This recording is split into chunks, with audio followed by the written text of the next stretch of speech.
ನಮಸ್ತೆ, welcome back to my YouTube channel. ನನ್ನ ಚಾನಲ್ನ ಯಾರೆಲ್ಲ ಹೊಸ್ದಾಗಿ ನೋಡ್ತಾ ಇದ್ದೀರಾ ಅವರು ಸಬ್ಸ್ಕ್ರೈಬ್ ಮಾಡ್ಕೊಂಡು ನೋಡಿ, ಹಾಗೆ ನನಗೆ ಸಪೋರ್ಟ್ ಮಾಡಿ. ನಾನು ಬೆಳಗ್ಗೆ ಎದ್ದು ಬಾಗಿಲೆಲ್ಲ ತೊಳೆದು ರಂಗೋಲಿ ಹಾಕಿ ಖಾಲಿ ಹೊಟ್ಟೆಗೆ ಏನಾದರೂ ಜ್ಯೂಸ್ ಕುಡಿಯೋಣ ಅಂತೇಳಿ ಜ್ಯೂಸ್ ಕುಡಿಯೋಣ ಅಂತ ಬಂದೆ. ನಾನು ಪುದೀನಾನ ಒಣಗಿಸಿ ಅದಕ್ಕೆ ಜೀರಿಗೆ ಮೆಣಸೆಲ್ಲ ಹಾಕಿ ಪೌಡ್ರ್ ಮಾಡಿ ಇಟ್ಕೊಂಡ್ರೆ ಪೌಡ್ರ್ ಇತ್ತು. ಆ ಪುದೀನ ಪೌಡ್ರ್ ಹಾಕ್ಕೊಂಡೆ ಕುಡಿಯೋಣ ಅಂತೇಳಿ ಬಿಸಿನೀರಿಗೆ ಕುಡಿತಾ ಇದ್ದೀನಿ. ಅದಕ್ಕೊಂದು ಬೆಚ್ಚಗಿರುವಂತಹ ನೀರನ್ನ ಒಂದು ಗ್ಲಾಸ್ ಹಾಕ್ಕೊಂಡು ಒಂದು ಸ್ವಲ್ಪ ನಿಂಬೆಹಣ್ಣು ರಸ ಇಟ್ಕೊಂಡು ಹಾಗೆ ಕುಡಿತಾ ಇದ್ದೀನಿ.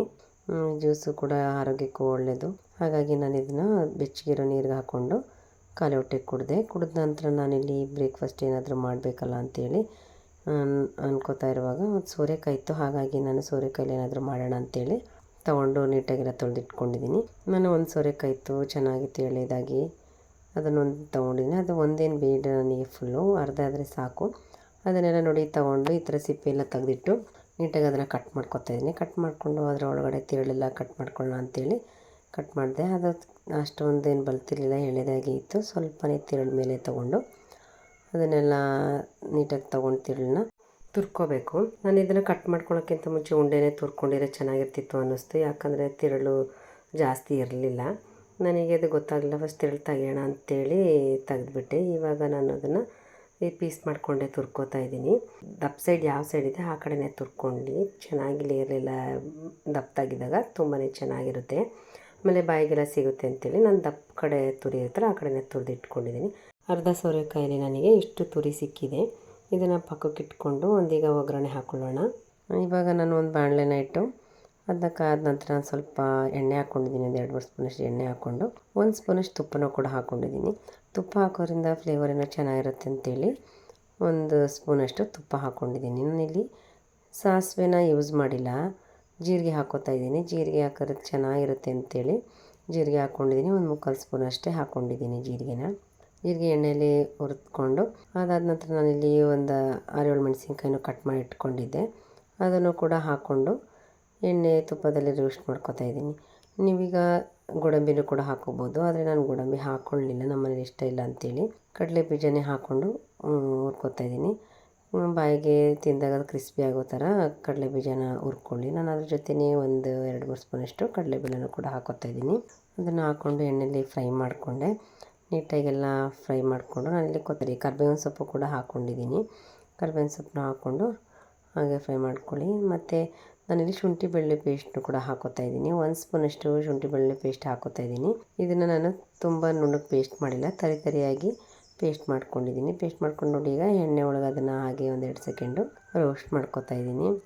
ಇನ್ನು ಶುಂಠಿ ಬೆಳ್ಳುಳ್ಳಿ ಹಾಕೋದ್ರಿಂದ ಏನೋ ಫ್ಲೇವರ್ ಚೆನ್ನಾಗಿರುತ್ತೆ ರೈಸ್ಗೆ ಅಂತೇಳಿ ಹಾಕ್ಕೊಂಡೆ.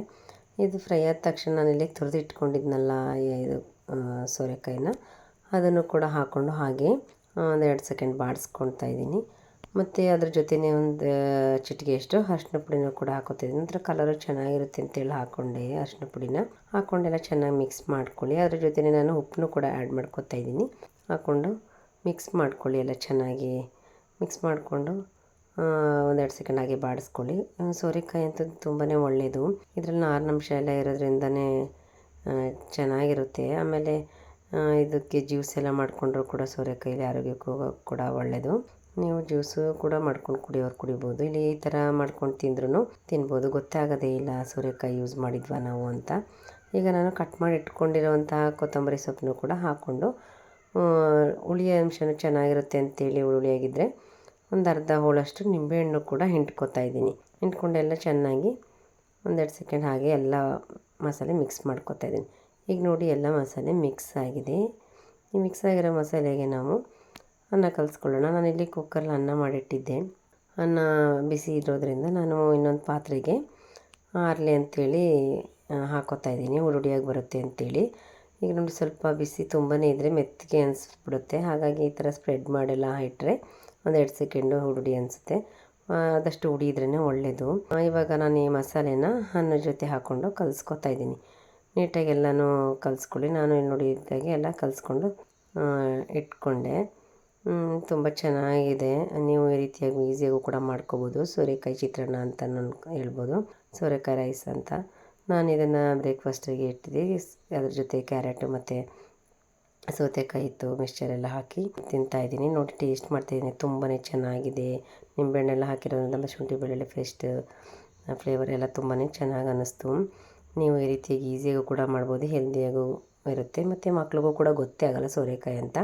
ಈರುಳ್ಳಿನೂ ಕೂಡ ಹಾಕ್ಕೋಬೋದು. ನಾನು ಈರುಳ್ಳಿನ ಇಲ್ಲಿ ಈ ಸೋರೆಕಾಯಿ ಫ್ಲೇವರ್ ಹೋಗುತ್ತೆ ಅಂತೇಳಿ ಹಾಕ್ಕೊಂಡಿಲ್ಲ ಅಷ್ಟೇ. ಅದಾದ ನಂತರ ನಾನಿಲ್ಲಿ ತಿಂಡಿ ಮುಗಿಸಿ ಇಲ್ಲಿ ಮುಂದೆ ಗಿಡದೊಳಗಡೆ ಶುಂಠಿ ಹಾಕಿದ್ವಿ. ಆ ಶುಂಠಿನೂ ಕೂಡ ಚೆನ್ನಾಗಿ ಬಂದಿತ್ತು, ಅದನ್ನು ಸ್ವಲ್ಪ ಹಾಗೆ ವಿಡಿಯೋ ಮಾಡಿಕೊಂಡೆ. ಆಮೇಲೆ ಚಿಟ್ಟೆನೂ ಓಡಾಡ್ತಾಯಿತ್ತು, ಆ ಚಿಟ್ಟೆ ಕೈಗೆ ಸಿಕ್ತು, ಅದನ್ನು ತೊಗೊಂಡು ಬಂದು ಒಂದು ಸ್ವಲ್ಪ ವಿಡಿಯೋ ಮಾಡಿದ್ದು ನನ್ನ ಮಗಳು. ಕಲರ್ಫುಲ್ಲಾಗಿ ಎಷ್ಟು ಚೆನ್ನಾಗಿದೆ ನೋಡಿ, ಚಿಟ್ಟೆ ತುಂಬಾ ಚೆನ್ನಾಗಿದೆ, ಕಲರ್ಫುಲ್ಲಾಗಿತ್ತು. ಅದನ್ನು ಸ್ವಲ್ಪ ಹಂಗೇ ವಿಡಿಯೋ ಮಾಡಿಕೊಂಡು ನಾವು ತೋಟದ ಕಡೆ ಹೋಗೋಣ ಅಂಥೇಳಿ ಹೋಗ್ತಾಯಿದ್ವಿ. ಆಗ ನವಿಲು ಅಲ್ಲೇ ಇತ್ತು ಅಂತೇಳಿ ಅದನ್ನು ಸ್ವಲ್ಪ ಹಾಗೆ ವಿಡಿಯೋ ಮಾಡಿದ್ವಿ. ತುಂಬ ಹತ್ರದಿಂದ ಮಾಡೋಷ್ಟೊತ್ತಿಗೆ ಅದು ಓಡೇ ಬಿಡ್ತವೆ ನವಿಲುಗಳು. ಮನೆ ಹತ್ರ ಬಂದ್ರೂ ಕೂಡ ರೆಕ್ಕೆಲ್ಲ ಬಿಚ್ಚಿದ್ರು ಕೂಡ ವಿಡಿಯೋ ಮಾಡೋಕ್ಕಾಗಲ್ಲ. ಈಗ ನೋಡಿ, ಇಲ್ಲಿ ನಾನು ಹಾಗೇ ಸುಮ್ಮನೆ ಹಿಂದಿಂದ ಹೋಗಿ ಹಾಗೆ ವಿಡಿಯೋ ಮಾಡಿಕೊಂಡೆ. ವಿಡಿಯೋ ಮಾಡ್ತಾ ಇದ್ದಾಗ ಅಲ್ಲಿ ನಮ್ಮ ಸೌಂಡ್ ಸ್ವಲ್ಪ ಕೇಳ್ತದೆ, ಸ್ವಲ್ಪ ಫಾಸ್ಟ್ ಮಾಡ್ತಿತ್ತು, ಇಲ್ಲಾಂದರೆ ಅಲ್ಲೇ ನಿಂತಿರ್ತಿತ್ತು. ಹಾಗೆ ನವಿಲ್ದು ಕೂಡ ಹಾಗೆ ವಿಡಿಯೋ ಮಾಡಿಕೊಂಡು ನಾವು ಆ ಕಡೆ ಇನ್ನೊಂದು ಪಕ್ಕಕ್ಕೆ ಅಟ್ಯಾಚ್ ಆದಂಗೆಲ್ಲ ಕೆರೆ ಎಲ್ಲ ಇತ್ತು, ನೋಡೋಕ್ಕೂ ನೀರೆಲ್ಲ ತುಂಬಿ ಚೆನ್ನಾಗಿ ಕಾಣಿಸ್ತಿತ್ತು ಅಂತೇಳಿ ಆ ಕಡೆ ಸೈಡ್ ಹೋಗೋಣ ಅಂತ ಹೋಗ್ತಾಯಿದ್ವಿ. ಆಮೇಲೆ ತೋಟದಲ್ಲಿ ಮೆಣಸನ್ನು ಕೂಡ ಹಾಕ್ತಾಯಿದ್ರು, ತುಂಬ ಚೆನ್ನಾಗಿ ಕಾಣಿಸ್ತಾ ಇತ್ತು. ಅದನ್ನು ಕಲ್ಲುಗಳದ್ದೆಲ್ಲ ಸಾಲು, ಹಾಗಾಗಿ ಅದನ್ನು ಸ್ವಲ್ಪ ಹಾಗೆ ವಿಡಿಯೋ ಮಾಡಿಕೊಂಡು ನಮ್ಮ ಜೊತೆ ನಾಯಿ ಕೂಡ ಬಂದಿದ್ವು ತೋಟಕ್ಕೆ. ಅವುಗಳ ಜೊತೆ ನಾವು ಕೂಡ ಹಾಗೆಯೇ ಒಂದು ಸ್ವಲ್ಪ ವಿಡಿಯೋ ಮಾಡ್ತಾ ನಾವು ಹಾಗೆ ಹೋಗ್ಬಿಟ್ಟು ಬರೋಣ ಅಂತೇಳಿ ಒಂದು ರೌಂಡು ಹಾಗೆ ಹೋದ್ವಿ. ಅಲ್ಲಿ ಕೆರೆ ತೋಟಕ್ಕೆ ಎರಡು ಅಟ್ಯಾಚ್ ಆಗಿರೋದ್ರಿಂದ ತುಂಬಾ ಚೆನ್ನಾಗಿರುತ್ತೆ. ನೀರಿಲ್ದಿದ್ದಾಗಂತೂ ಇಲ್ಲೆಲ್ಲ ಫುಲ್ ಖಾಲಿರುತ್ತೆ, ಅಲ್ಲೆಲ್ಲ ನಾವೆಲ್ಲ ಚಿಕ್ಕ ವಯಸ್ಸೆಲ್ಲ ಹೋಗೆಲ್ಲ ಆಟ ಆಡ್ತಾಯಿದ್ವಿ. ಇವಾಗೆಲ್ಲ ನೋಡಿ ಮಳೆಗಾಲ ಎಲ್ಲ ಇರೋದ್ರಿಂದ ನೀರೆಲ್ಲ ತುಂಬ ತುಂಬಿಟ್ಟಿದೆ. ನನ್ನ ಮಗಳಾಗೂ ಪಕ್ಕಕ್ಕೆ ಹೋಗ್ತಾಯಿದ್ಲು, ನನಗೆ ಹೋಗಬೇಡ ಅಂತೇಳಿ ಹೇಳ್ತಾ ಇದ್ದೆ.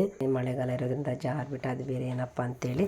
ಹಾಗೆ ನಾಯಿಗಳು ಹಿಂಗೆ ಆಟ ಆಡ್ತಾಯಿದ್ದನ್ನು ಸ್ವಲ್ಪ ಹಾಗೆ ವಿಡಿಯೋ ಮಾಡಿಕೊಂಡು ನೋಡಿ, ಇಲ್ಲಿ ನೀರೆಲ್ಲ ಎಷ್ಟು ಚೆನ್ನಾಗಿ ಕಾಣಿಸ್ತಾ ಇತ್ತು, ತೋಟನೂ ಕೂಡ ಚೆನ್ನಾಗಿ ಕಾಣಿಸ್ತಾ ಇತ್ತು. ಅದನ್ನೆಲ್ಲ ವಿಡಿಯೋ ಮಾಡಿಕೊಂಡು ಹೋಗ್ತಾಯಿದ್ವಿ. ಆಮೇಲೆ ಇಲ್ಲಿ ತೋಟ ಅಲ್ವಾ, ಸೊಳ್ಳೆ ಎಲ್ಲ ತುಂಬ ಜಾಸ್ತಿ ಇರೋದ್ರಿಂದ ಅದರ ಕಾಟ ತಡೆಯೋಕ್ಕಾಗದೆ ನನ್ನ ಮಗಳು ಎಷ್ಟೊತ್ತಿಗೆ ಹೋಗೋದು ಮನೆಗೆ ಅನ್ನೋಷ್ಟೊತ್ತಿಗೆ ಆಗಿತ್ತು ಅವಳಿಗೆ.